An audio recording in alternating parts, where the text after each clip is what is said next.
that I have is the proposed amendments to the towing contract, which basically I'll turn it over to Chief Scolassi so I can keep eating pizza. But, there's a small group that worked on these changes, so I'll let her go through what's being presented and that process that we went through. Certainly.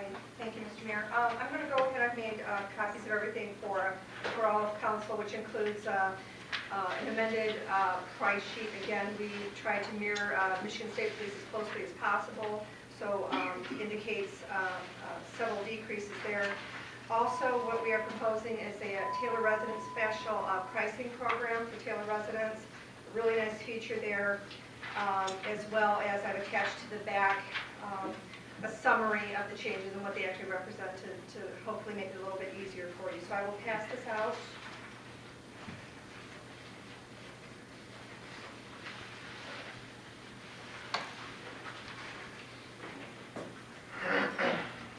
Chief, while you're passing that out, could you just go through the work group itself? What was the makeup of that, so everybody understands the people that were involved? Yes, sir. Approximately about a month ago, again, as I've explained in the past, starting about September, I began working with the vendor to adjust some of the rates. Again, we heard the complaints from the community and from council, and began trying to make the program better. Mayor Sellers had suggested putting together a work group to get some more feedback from people, and of course we involved several council members, Councilman Becerra, Councilwoman Roberts, and Councilwoman Croft assisted us with that, as well as members of my command staff. So after reviewing the contract we were dealing with and comparing it with the Michigan State Police, again, that is what I wanted to mirror. That is what we end up with here. The changes on Appendix A, those reflect the prices, and this will be posted, is posted in the lobby next to the Michigan State Police pricing list, so that when customers come in, they can see that it is comparable to what the state police are issuing. As well as the Taylor resident program rate is also posted in the lobby. Again, the group reviewed all of these. I received pretty positive feedback from all members of the group. So I'm very happy to be presenting this tonight. I think these are all very good, positive changes for the city, particularly Taylor residents are getting additional benefit. So I, as the chief, am pretty pleased with it. It also continues to help serve our mission as a police department, the things that we need to take care of as far as chain of custody for vehicles, the security of vehicles, the record keeping, and that type of thing. So without going through it line by line, I will give that to you to absorb. One of the things that's this program allows us to do moving forward is when the contract expires, that because we're going to have a rate schedule, it'll allow us to focus on performance, which is critical in the towing industry. If two cars collide on Telegraph Road and you have to call a towing company out, we don't want 2 hours of blocking Telegraph Road while we wait. So it'll allow us to focus on the next level of, rather than price structure, it will be performance driven. How fast, how quick can you get these cars cleared off? And so this sets up for, again, just continuous improvement. Our whole goal is that, making things better when there's an opportunity to make them better. And I think that this definitely makes this situation much better. The resident rate was originally proposed at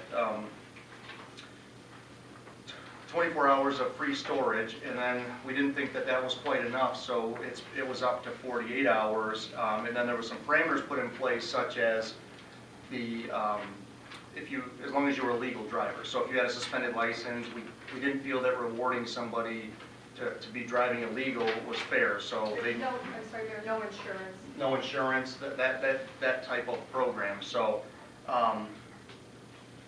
other than that, it's $150 flat rate, not $1 more, and 48 hours of free storage. So basically, if somebody gets towed to the tow yard, it's $150 flat rate.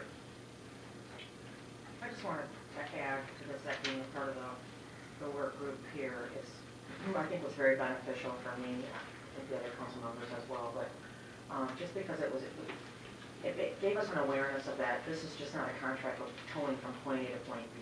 The whole chain of of custody, Yes. you know, the administrative portion that, you know, the company's taking on for the police department, you know, all of those things are factors in this contract, so just, you know, that understanding helps to be able to, you know, when you're looking at other towing fees, and you know, you gotta be able to compare apples to apples, and so that, The other towing companies. other towing Can you companies. Well, just go through real quick and tell them what the administration fee, or what the administration, what they're doing for us and that? Right, and that's highlighted on the summary I put on the back as well, but when we speak about the administration, again, we're not just talking about taking a car from point A to point B.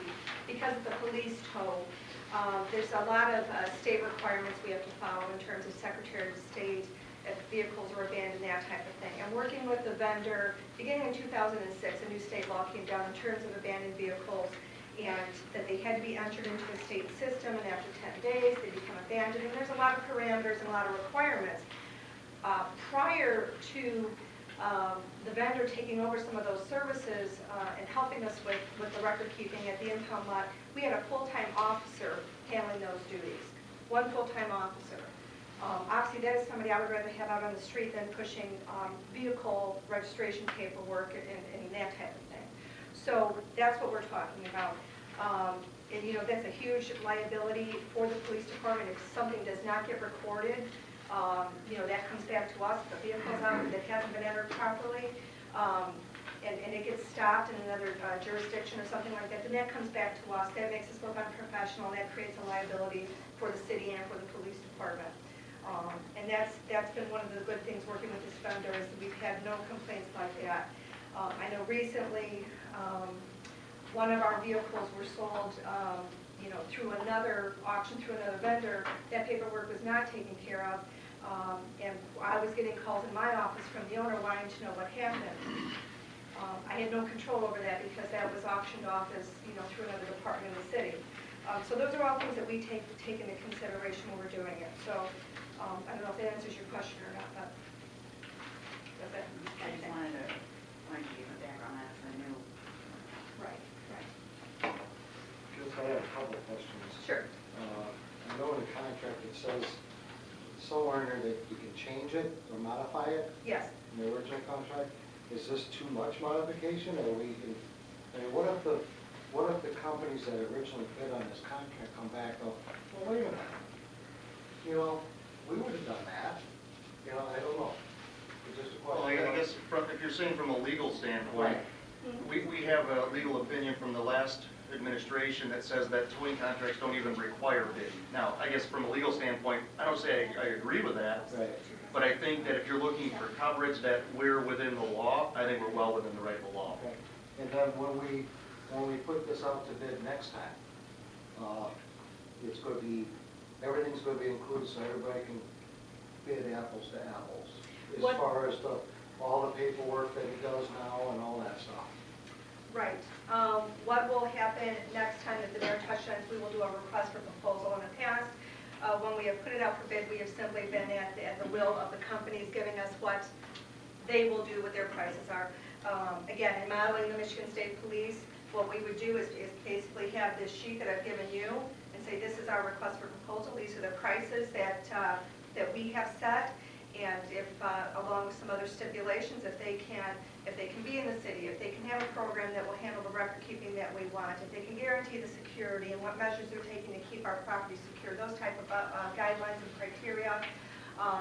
And then companies will be able to bid it. Now, they're still going to have to pass a background check. We're still going to have to be able to do criminal background checks on the owners and the employees, and they're still going to have to pass those type of things. But yes, this will be a request for proposal. And we will now be in control of setting the guidelines and not the tow companies. And to expand on that a little bit more, Councilman Johnson, I talked about performance earlier. One of the things that happens in one of our neighboring communities right now, they're not adding in all those extra duties as a requirement. Instead, they're basically requiring or requesting, I guess is a better term, a stipend back to the city to cover those costs. I have a philosophical struggle with that because I feel like, you know, you're just charging more to the people that are being towed to cover that cost, where this is, yes, in the future, we'll spell it out that you have to be able to do this, this, this, and this as part of the performance requirement. No, the legal opinion that you got before that, it's not good. with the contract and the council approving that, because the city don't benefit from it. But yet they do, because don't we get our vehicles towed for no cost? Isn't that?